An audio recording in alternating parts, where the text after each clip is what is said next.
whirligigs to try to keep the birds from eating our strawberries. We'll see if it helps. You ain't Family Homestead,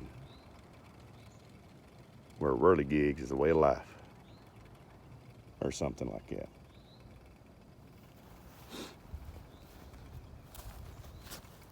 Let's see here.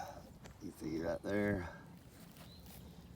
and right over there. We've already got a few turning red.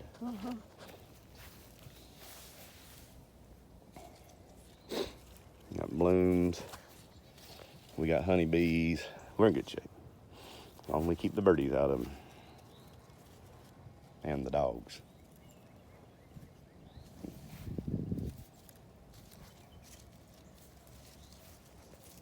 Yeah, we've got a lot.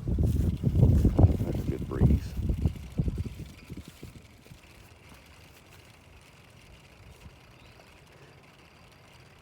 So funny, that flamingo in this video just looks like it's barely moving. Now it is barely moving.